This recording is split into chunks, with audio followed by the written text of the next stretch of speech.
নমস্কার বন্ধুরা, তোমরা দেখছো ভিন্ন স্বাদের সাথে রয়েছে আমি অর্ঘ্য। আজ আমি একটা অন্যরকম রেসিপি নিয়ে এসেছি, বেঙ্গলি স্টাইল পাঁঠার মাংস রেসিপি। তো আমি প্রথমে আলুগুলো একটু ভেজে নিচ্ছি। আমাদের খাসির মাংসই বলো, পাঁঠার মাংসই বলো, আলু ছাড়া যেন বেঙ্গলি স্টাইল সত্যিই মানায় না। তো আলুগুলোকে একটু লাল লাল করে ভেজে নেবো। আমি 4 পিস মতো আলু নিয়েছি। আজকে আমি মোটামুটি 300 গ্রাম পাঁঠার মাংস নিয়েছি, নিয়ে আমি রান্না করব। তো আমি আলুগুলো ভেজে নেওয়ার পর একটু এলাচ আর একটু দারচিনি দিয়ে দিয়েছি ফোড়নে। তারপর আমি দিয়ে দিলাম রসুনের কুচি। আমি 1 থেকে 1.5 চামচ মতো রসুন কুচি নিয়েছি।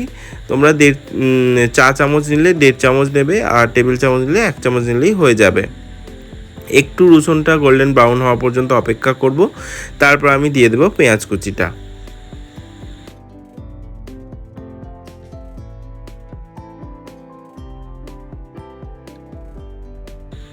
পেঁয়াজ কুচিটা দিয়ে ভালো করে নেড়ে নেড়ে আমি ভেজে নেবো প্রায় 10 মিনিট মতো।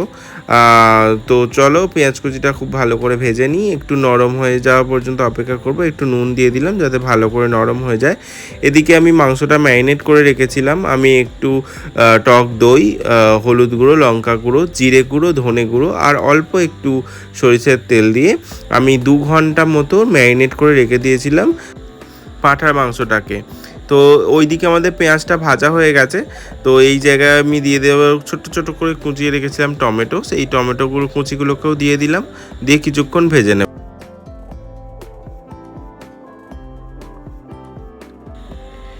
টমেটোটা হালকা নরম হয়ে এলে আমি আদাটা দিয়ে দেবো। আদাটা দিয়ে আমি আদার বাটি ধোয়া একটু জলও দিয়ে দেবো এই মিশ্রণটিতে। দেওয়ার পর আমি সব গুঁড়ো মশলা যেগুলো আমি ম্যারিনেশনে ইউজ করেছি সেই মশলাই আমি এখানে ইউজ করবো। আমি দিলাম অল্প একটু হলুদ গুঁড়ো, অল্প একটু ধনে গুঁড়ো, দিয়ে দেবো অল্প একটু লঙ্কার গুঁড়ো। এটা অবশ্যই তোমরা তোমাদের ঝাল অনুযায়ী দেবে। আর দিয়ে দেবো জিরে গুঁড়ো। আমি সবই হাফ চামচ করে দিয়েছি, আর আমি হাফ চামচ করে ম্যারিনেশনের সময় মাংসতে মিশিয়ে নিয়েছিলাম। তো দিয়ে আমি মশলাটাকে কষাতে দিচ্ছি 5 মিনিট মতো। সুন্দরভাবে মশলাটা কষানো হয়ে গেছে, তেল ছেড়ে দিয়েছে দেখতেই পাচ্ছ। তো মশলাটা ভালোভাবে কষানো হয়ে গেছে বলেই আমি এবার মাংসটাকে দিয়ে ভালো করে মাংসটা দিয়ে দিচ্ছি, দিয়ে একটু নাড়াচাড়া করে নেব। নিয়ে আমি এখানে মাংসটাকে কষাতে থাকবো প্রায় আধ ঘন্টা মতো। আমি 5 মিনিট ছাড়া ছাড়া একটু করে ঢাকনা দেব, আর 5 মিনিট করে হতে দেবো। এইভাবে আমি কষিয়ে রান্না করব প্রায় আধ ঘন্টা মতো।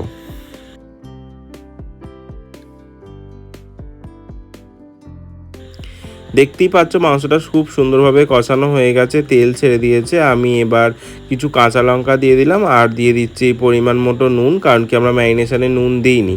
তো এই পর্যায়ে আমি নুন ইউজ করলাম। আমি অল্প একটু পেঁয়াজে নুন দিয়েছিলাম, আর এখন নুন দিলাম। তো এখনও পর্যন্ত কিন্তু আমি জল ইউজ করিনি মাংসটাতে। তো আমি দেখতেই পাচ্ছ খুব সুন্দরভাবে তেল ছেড়েছে। তো এই পর্যায়ে আমি অল্প একটু জল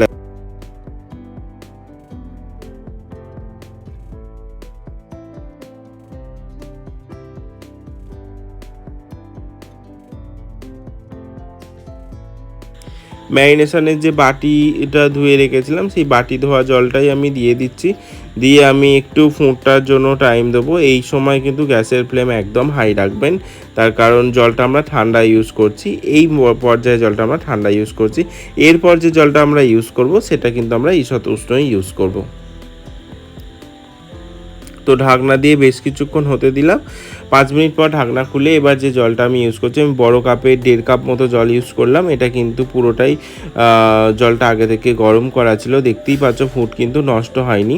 তো এইভাবে আমি রান্নাটা করে নেব। তো আমাদের রান্না হয়ে গেছে। আমি এবার এটাকে প্রেসার কুকারে দিয়ে দেবো। প্রেসার কুকারে দিয়ে আমি এটাতে 5টা সিটি দেবো, যেহেতু আমাদের মাংসগুলো খুব ছোট ছোট করে কুচানো ছিল সেই কারণে। 5টা সিটি দিলেই আমাদের রান্না রেডি হয়ে যাবে। 6টা সিটি দেওয়ার পর আমি একটু অপেক্ষা করেছিলাম যতক্ষণ পর্যন্ত ওটা সমঝে গেছিলো। নিজে থেকেই কুকারের লকটা খুলেছে। তো দেখতেই পাচ্ছ খুব সুন্দরভাবে হয়ে গেছে, তেলও উঠে এসেছে। আর এই পর্যায়ে আমি একটুখানি গরম মশলার গুঁড়ো ছড়িয়ে দিলাম, দিয়ে একটু নাড়াচাড়া করে নেবো। ব্যাস রেডি আমাদের আজকে পাঁঠার মাংসর ঝোল। তো অবশ্যই এইভাবে রান্না করে দেখবে, খুবই সুন্দর লাগে খেতে, আর খুব টেস্টিও হয়। তো অবশ্যই রান্না করে দেখো আর আমায় জানিও কীরকম লাগলো। Thank you.